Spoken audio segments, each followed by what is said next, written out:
जय श्री राधे। राधे राधे मित्रों, कैसे हो आप सब। स्वागत करता हूँ अपने यूट्यूब चैनल पर।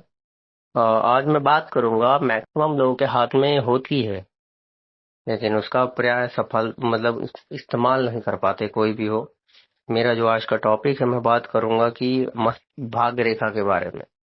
और हर इंसान की लाइफ में एक ही चीज को लेके होता है कि मैं कुछ कर रहा हूँ, मेरे को सफलता नहीं मिल रही, या मेरे को जो भी कुछ है भाग्य रेखा के लेके हर किसी के अंदर एक सवाल होता है। तो मैं अगर भाग्य रेखा की बात करूं, अगर दोहरी भाग्य रेखा हो, मान के चलिए एक भाग्य रेखा यहाँ से निकला हो और दूसरी भाग्य रेखा यहाँ से हो, ठीक है। अ, मान के चलिए इनके बीच में थोड़ा सा गैप है। लगता है तो इस भाग्य रेखा नीतीश का कुमार। मतलब यही होता है कि इसके पीछे किसी प्रेम प्रभाव छुपा हुआ है। अगर ये रेखाएं दोनों अलग अलग हैं तो जिस इंसान से वो प्रेम करता है उसको लगता है कभी उसका वैवाहिक बंधन स्थापित नहीं हो पाता। लेकिन यही रेखा अगर मिल जाए किसी प्रकार से, समझना चाहिए विघ्नदायक परिस्थितियां समाप्त हो गई हैं, इंसान की जो भी बड़ी परेशानी वो समाप्त हो गई। और अगर वैसे तो देखा जाए, अगर स्पष्ट हो, साफ हो भाग्य रेखा, तो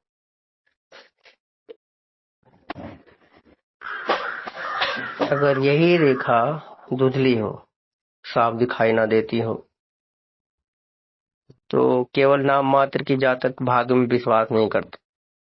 ऐसे व्यक्ति के बारे में जो सुना हुआ है कि जीवन में भाग्य नाम की कोई चीज ही नहीं है, जो कुछ भी होता है कर्मों के अनुसार होता है। यदि ऐसी भाग्य रेखा के साथ मस्तिष्क रेखा सुस्पष्ट और बलवान हो, जातक अपनी बौद्धिक क्षमता से जीवन में सफलता प्राप्त करता है। ऐसे व्यक्ति के हाथ में देखकर अगर भविष्य संबंध फलादेश देना संभव नहीं हो पाता है। यदि हाथ में भाग्य रेखा हो ही नहीं, मस्तिष्क रेखा भी साधारण हो, तो ऐसे व्यक्ति भविष्य के संबंध में कोई विशेष बताने को नहीं होती है। उसका जीवन रंगीनहीन होता है, उसमें कोई विशेष उन्नति की संभावना नहीं होती है। अगर भाग्य रेखा के बीच में यहाँ एक दीप बना हो, अगर इस तरह का ये दुर्भाग्य चिन्ह है, दुर्भाग्य सूचक चिन्ह है। यदि दीप भाग्य रेखा के आरंभ में हो तो जातक जन्म से, अगर यहाँ से हो, एक दीप बना हो, तो आरंभ से किसी रहस्य को छुपाने का प्रयास करता है। और कुछ मत का ये भी कहना है कि अगर ऐसा होता तो ऐसे इंसान की अवैध संतान होती है।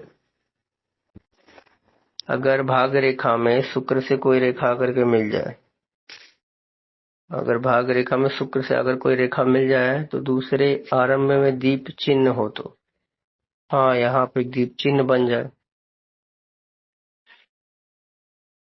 तो स्त्री किसी पुरुष द्वारा फुसलाए जाने पर उसके साथ अवैध संबंध स्थापित कर लेती है। अगर किसी स्त्री के हाथ में इस तरह की रेखा है तो वो किसी पुरुष द्वारा फुसलाए जाने पर अवैध संबंध स्थापित करने की कोशिश कर लगता लेती है। है अगर मंगल के क्षेत्र में यहाँ यहाँ पे कोई दीप का चिन्ह हो,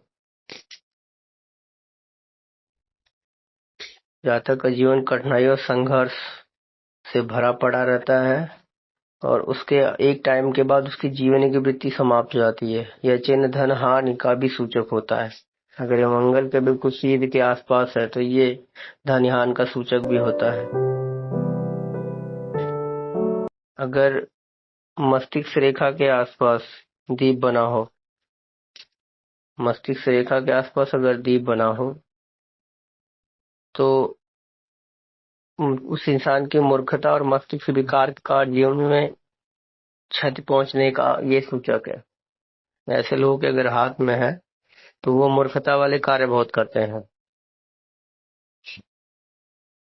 अगर यही दीप चिन्ह यहाँ आपके हृदय रेखा पे बना हो, तो उस इंसान की जो जीने की स्थिति होती है, प्रेम संबंधों द्वारा, गलत गतिविधियों द्वारा उसको हानि होती है।